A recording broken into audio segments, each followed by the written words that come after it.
तू मला एकाएकी हा का बरं दिली?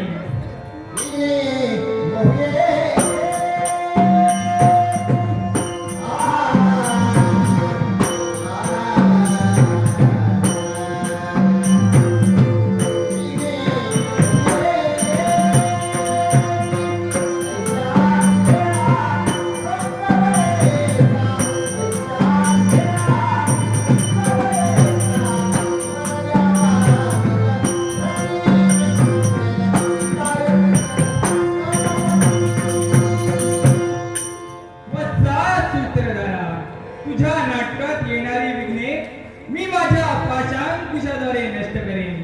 सांग अन्य तुझी इच्छा.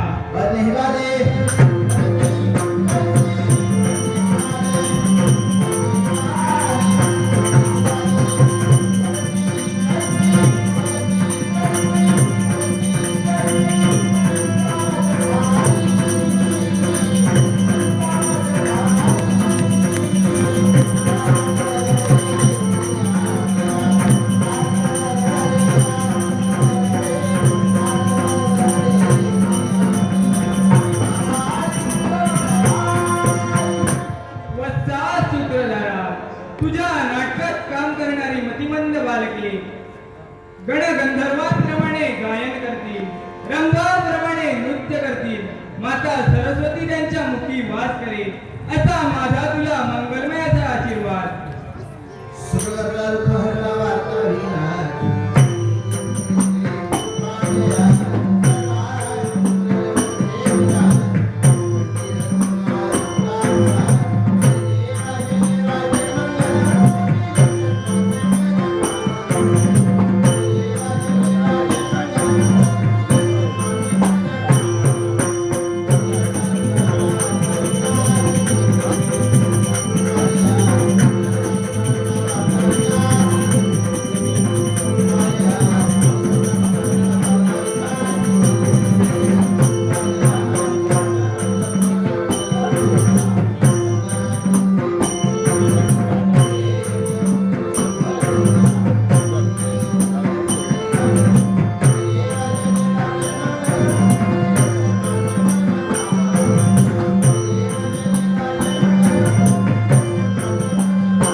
निघालो निघालो मी माझ्या स्वस्थानी.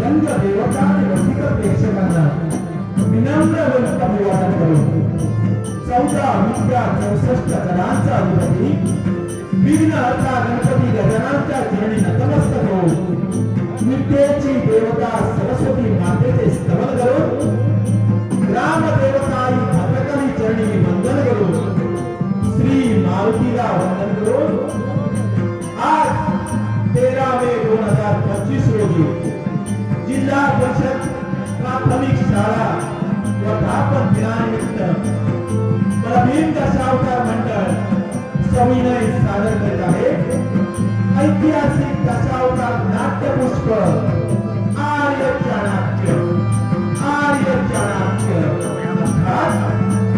मिळवलो.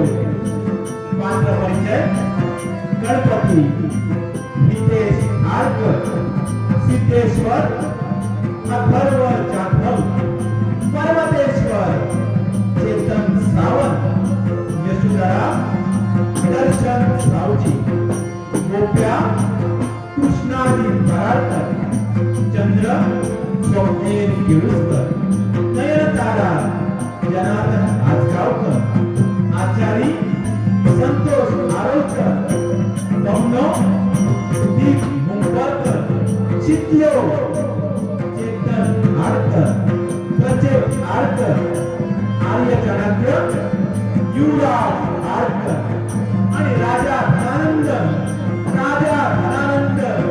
शंकर मुंबळकर. संगीत साथ: हार्मोनियम दिनेश राऊळ, कपवाद विवेक पालकर, तालरक्षक महेश तांडे, रंगभूषा श्याम चव्हाण आणि सुंदर चव्हाण नेहरू, वेशभूषा ज्ञानेश्वर पराडकर, लाईट व्यवस्था एकनाथ भरत, स्टेज आणि ध्वनी व्यवस्था संगीत मंडळ आणि सर्व सहकारी रंगदेवता आणि रसिक प्रेक्षकाला विनम्र अभिवादन करून नृत्य शास्त्राचा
देत असेल तर माझी कुलस्वामिनी रासायन देवी माते तुझ्या पूज्य आणि पावन चरणी या राजा धनानंदाचा साष्टांग प्रणिपात.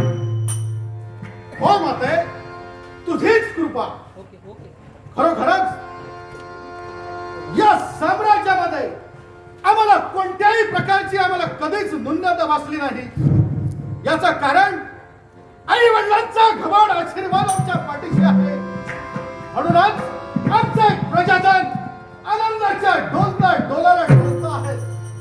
प्रत्येकाच्या मुखकमलातून पाहिलं असता तर प्रत्येकाच्या मुखकमलातून एकच स्वरध्वनी निघतो आहे, राजकर्ता राजा असावा तर या धरणावर सारखा समाधान. पण आमच्या मनाला कुठेतरी खंत वाटते आहे. हे आमचं वैभव, हे आमचं ऐश्वर्य कुठेतरी वैऱ्यांच्या नजरेमध्ये आज खुपतंय. म्हणूनच कित्येक वैऱ्यांनी या आमच्या पाटलीपुत्र साम्राज्यावरती आक्रमण केलं. पण प्रत्येक आक्रमणाला सडेतोड उत्तर दिलं. येणाऱ्या प्रत्येक वैऱ्याचे माने चलांतर कापले आणि या पाटलीपुत्र साम्राज्याचं रक्षण करून हजारो लाखो जनतेला सुखी केलंय. याचा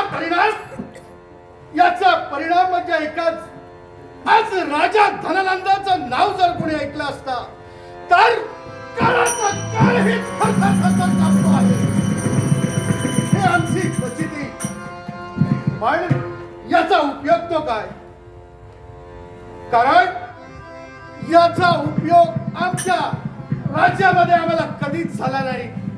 याचं कारण हे समोर असलेला रिक्त आसन. या रिक्त आसनामुळे आज आमच्या जीवाला एक खंत वाटते आणि या रिक्त आसनाची दवंडी आम्ही संपूर्ण नगरामध्ये दिलेली आहे. जो कोणी विद्वान पंडित असेल आणि जो आमच्या समर्पक 3 प्रश्नांची उत्तरं देईल त्यालाच या रिक्त आसनाचा मानकरी ठरवण्यात येईल. कित्येक दिवस लोटले पण आजही या रिक्त आसनाचा मानकरी आम्हाला सापडला नाही. यासाठी आमचे सैनिक गेलेले आहेत. काही काळ त्यांची वाट पाहवी हेच ठीक.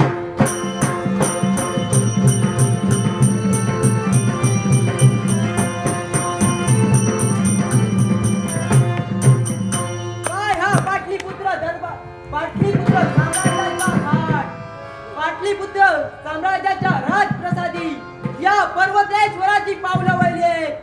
पण प्रथम कर्तव्य म्हणजे सम्राटांचा आशीर्वाद.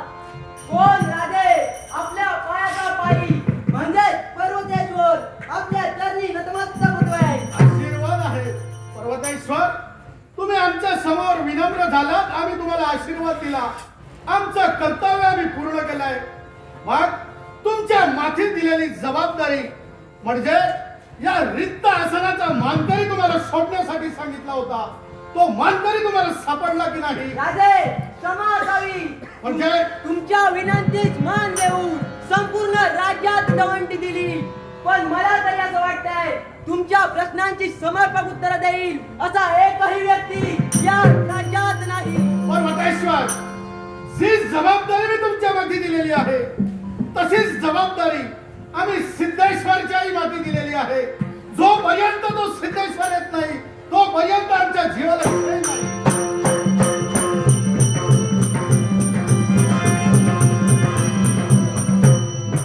पाटलीपुत्र साम्राज्याच्या रत्नजडित सिंहासनावर विराजमान होऊन या साऱ्या जनतेला न्याय देणारी न्याय देवता राजे धनानंद आपल्या चरणी या सिद्धेश्वर मानाचा मुद्रा करतोय. आहे पंगर असा आशीर्वाद. हा. सिद्धेश्वर, एक जबाबदारी मी तुमच्या माथी दिलेली होती. अर्थातच, आठवत आहे तुम्हाला? निश्चितच. मग जबाबदारी कधी आणि केव्हा पूर्ण होणार? पण राजे, माझ्या मनी एक प्रश्न निर्माण होतोय. असा कोणता प्रश्न? या आसनाकडे पाहून वाटू लागले दिवसा मागून दिवस गेले, महिना मागून महिने मागे पडले. अजून किती दिवस वाट पाहणार आहात? सिद्धेश्वर, पर्वतेश्वर, हा. जोपर्यंत हा मानकरी मला सापडत नाही तोपर्यंत वाट पाहणं ही आमची गरज आहे. लक्षात ठेवा.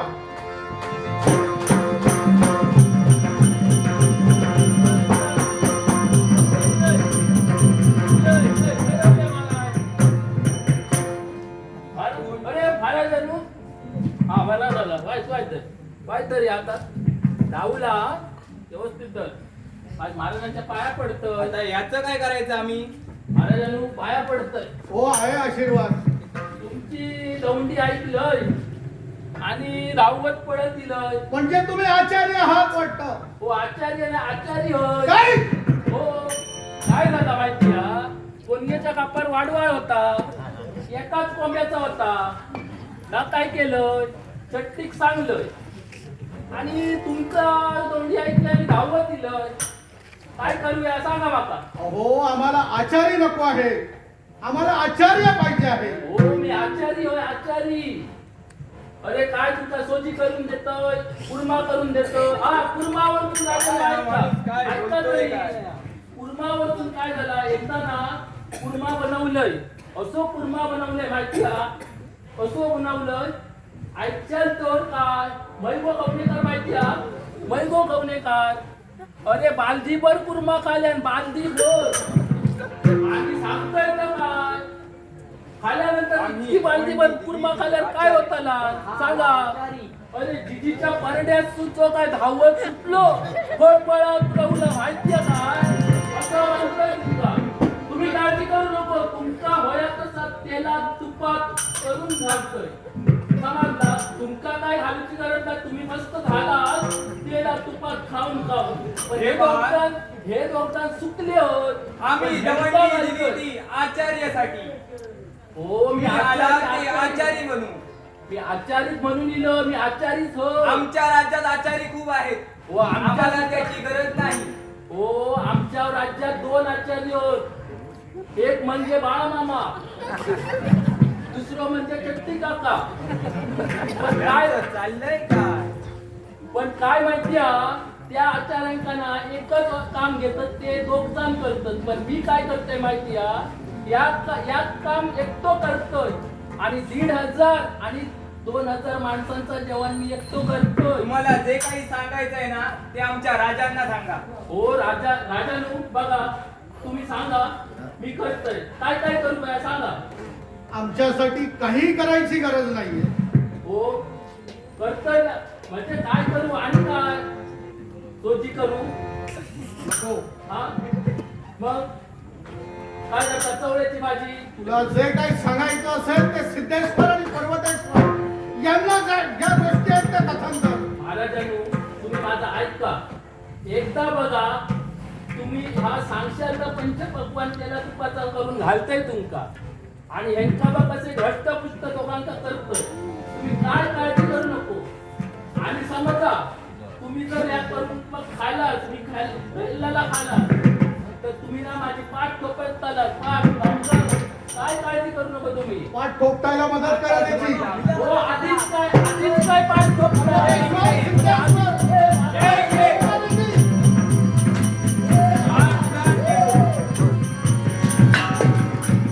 काय सांगतलं या ठेवलंय असं महाराजांनी या काय केला असता माझा काय बरा नाही. हे उचल.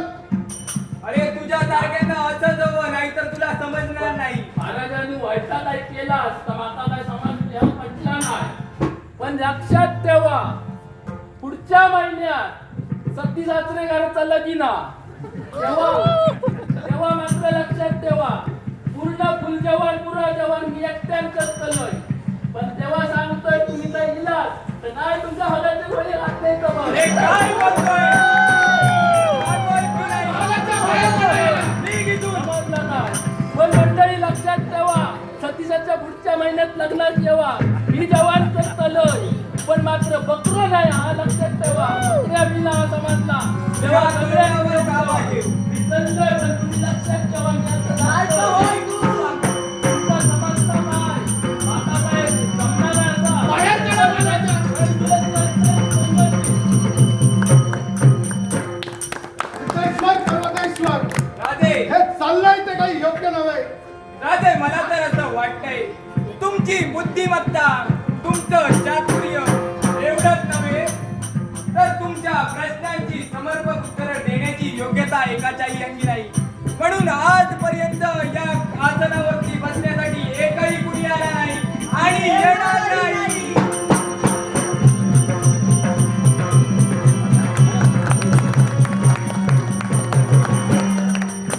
हे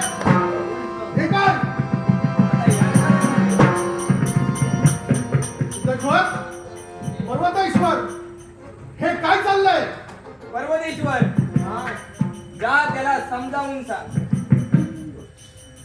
ओ महाशय, तुम्हाला काही समजतंय का? समजतंय म्हणूनच इथं बसलोय. ज्या जागी तुम्ही बसलाय ती जागा कोणाची आहे ज्ञात आहे का मला? कुणाचे आहे? एका महान विद्वान पंडितासाठी ही जागा आहे.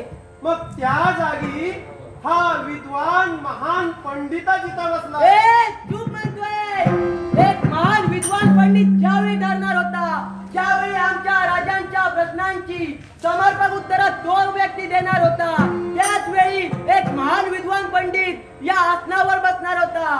मग ज्या कुणा महानाला प्रश्न विचारायचे आहेत त्याने विचारावेत. उत्तर द्यायला मी खंबीर आहे. आधी प्रश्न विचारले जाणार होते, तदनंतर विद्वत्ता ठरवून एक महान विद्वान पंडित ठरवला जाणार होता. पण तसं न करता तू या थेट आसनावरच विराजमान झालाय.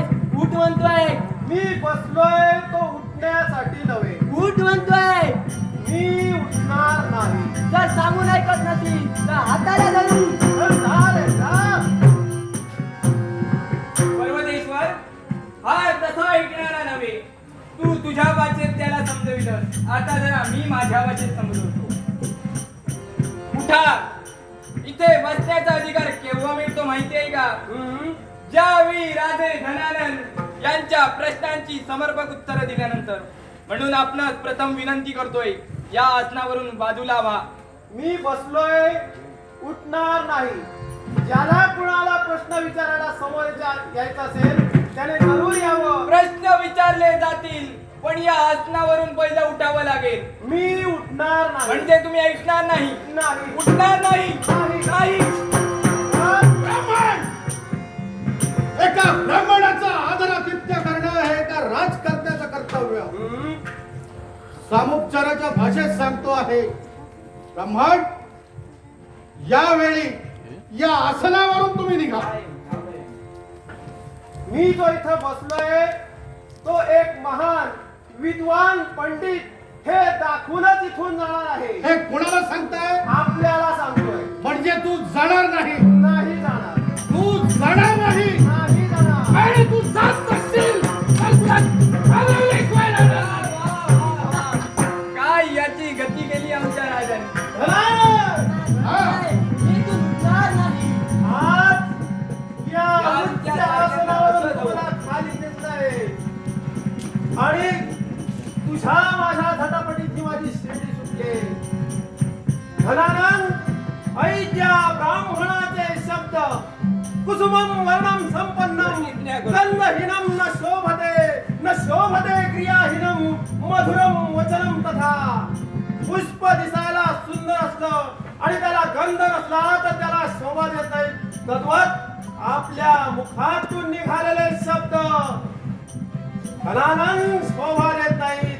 अरे आयत्या पिठावर रेगोट्या वडणाऱ्या धनानंद आज दुसऱ्याच्या आसनावरून बसून मला विद्वत्तेच्या गोष्टी सांगतोय. याला हे कसं कळलं? धनानंद, आज या उच्च आसनावरून तुम्हाला खाली घेतलंय. मग ऐक या ब्राह्मणाची प्रतिज्ञा. एक ना एक दिवस ज्या उच्च आसनावरून तुम्हाला खाली घेतलंय त्या पाटलीपुत्र साम्राज्याच्या आसनावरून तुला खाली घेतले. तुझ्या जागी योग्य त्याची व्यक्ती इथे बसवेल. तुझा अहंकार जेव्हा पायदळी तुटेल तेव्हा त्या शेंडीला गाठ मारेल. तोपर्यंत ही शेंडी असेल. धनानंद, माझी दुसरी प्रतिज्ञा आहे. धनानंद, विद्वत तौच नृपत पौच नैव तुल्य कदाचनम. स्वदेशे पूज्यते राजा, विद्वत सर्वत्र पूजते. धनानंद, अरे तुझ्या सारख्या राजांना फक्त आपल्या राज्यात मान. पण एक लक्षात ठेव, विद्वान कुठेही जातील तर त्यांना योग्य तो पूजनीय आदर मिळतो. पण तसं न करता आज या दरबारात माझी विटंबना केली आहे. म्हणून धनानंद, माझी दुसरी प्रतिज्ञा आहे. ज्या नंद कुळात तुझा जन्म झालाय त्या नंद कुळाचा समूळ सत्यानाश करेल. त्याच वेळी आर्य चाणक्य हे नाव करेल.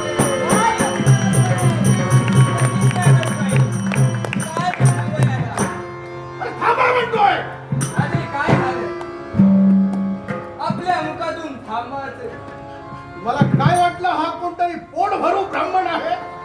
राजे जर का कावळ्याच्या शापाने जर का गाय मेले असते ना तर गोवाऱ्याच्या गोवाऱ्या उद्ध्वस्त झाले राजे असते. प्रतिज्ञा कोणी करावी याला सुद्धा मर्यादा आहे. अरे ज्याला तुम्ही कावळा म्हणताय ना हा, तो कावळा नव्हे, मग या गगनात उंच भरारी मारणारा तो एक गरुड आहे. काय म्हणताय राजे? बोलण्याचा अर्थ. अर्थ तुम्हाला सांगतो, कारण हे पाटलीपुत्र साम्राज्य माझ्या बापाचं नव्हे मग किंवा हे विरासत मध्ये मला मिळालेलं आहे असंही नाही. हम्म, या पाटलीपुत्र साम्राज्याचा मी एक सामान्य सेनानी होतो आणि एका काळ रात्री या राज्याच्या राजाचा मी घात केला आणि त्यावेळी त्याची भार्या म्हणजे या राज्याची महाराणी आणि त्याचा नुकताच जन्मलेला मुलगा त्या काळ रात्री कुठे गायब झाला मला काही माहिती नाही. पण त्याच काळ रात्री एक तिसरा व्यक्ती गायब झाला, तो म्हणजे महान विद्वान पंडित आर्य चाणक्य हा गायब झाला आहे. आणि माझं मन मला सांगताय जो ब्राह्मण इथे आलेला हा. तो दुसरा तिसरा कोणी नसून हा आर्य चाणक्य काय आहे. राजे? एक गोष्ट लक्षात ठेवा, या राज्याची महाराणी आणि त्याचा मुलगा कुठेही भेटला शोधून संपवेल, पण ज्या अर्थी हा आर्य चाणक्य जर वाचला तर राजा धनानंद संपला. हे लक्षात ठेवा, राजे कुठे भेटेल तिथे त्याला संपवा. जोपर्यंत आम्ही जिवंत आहोत तोपर्यंत तुमच्या जीविताला कधीही धोका पोहोचू देणार नाही. ज्याला तुमची गरज आहे तोच म्हणजे आर्य चाणक्य. त्याचा शोध घेऊन त्याचा शेवट करेल. आशीर्वाद द्या म्हणजे. जय हो. वाचला नाही पाहिजे, लक्षात ठेवा. निश्चितच राजे. राजे आतापर्यंत या राज्यासाठी मी आत्मविश्वासाने झटलोय. तो आर्य चाणक्य गेलाय खरा, नाही त्याचा शेवट केला तर नाव सिद्धेश्वर लावणार नाही. आशीर्वाद द्या म्हणतोय. जय बाबा. हे दोघं जण गेले आहेत, पण पुढील कर्तव्यासाठी आपणही निघून जातो.